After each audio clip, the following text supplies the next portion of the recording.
নিজের হায়াতকে মাস, সপ্তাহ, দিন দিয়ে ভাগ করেন।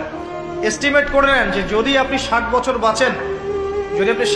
বাঁচেন, তাহলে কত বছর চলে গেছে আর কত বছর আছে, কত দিন আছে। এই দিনগুলো কিভাবে কাটালে আপনি সেই কাঙ্ক্ষিত লক্ষ্যে পৌঁছাতে পারবেন, এটা হিসাব করেন, নিজেকে চিন্তা করেন। একটু দাঁড়ান, থামেন। যে ফ্লোতে ছুটছেন, পরিবারের পিছনে, ব্যবসার পিছনে, চাকরির পিছনে, আপনার সমাজের পিছনে, দুনিয়ার পিছনে, বাড়ি গাড়ি স্ট্যাটাসের পিছনে, একটু দাঁড়ান, রিল্যাক্স হন। একটা রাত একটু থামেন, রিল্যাক্সে চোখটা বন্ধ করে খাতা কলম নিয়ে বসেন পড়ার টেবিলে। চিন্তা করেন যে আপনি দুনিয়াতে থাকতে আসেন নাই, আপনি মরতে এসেছেন। দুনিয়াতে আপনি থাকতে আসেননি, দুনিয়াতে আপনি মরতে এসেছেন।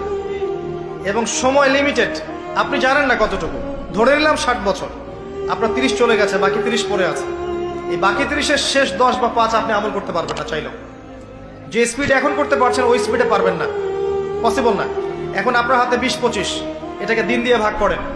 এখন দেখেন বিগত যে সময়টা পার করে এসেছেন, এই সময়ের মধ্যে কতটা রোজা রাখেন নাই, কত ওয়াক্ত নামাজ পড়েন নাই, কতবার জেনা করেছেন, কতবার সুদ খেয়েছেন, কতটা মানুষের হক নষ্ট করেছেন, কতটা দুর্নীতি করেছেন, কতবার মাদক খেয়েছেন, কতবার মেয়ের সাথে বারে ড্যান্স করেছেন, কতটা গার্লফ্রেন্ড চেঞ্জ করেছেন। আপনি হিসেব করেন, আমল নামা হিসেব করেন।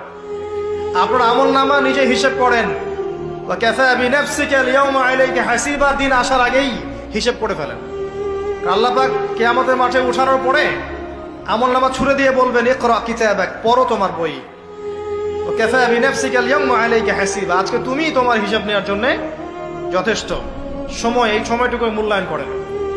এখন আপনি যদি ডেডিকেটেড হয়ে যান, না আমি যা করেছি, আগের পাপগুলো থেকে তওবা করব, যার যার হক তাকে তাকে ফিরিয়ে দিব। কাউকে যদি গালি দিয়ে থাকে, গিয়ে বলবো ভাই আপনাকে গালি দিয়েছিলাম, আমাকে মাফ করে দেন।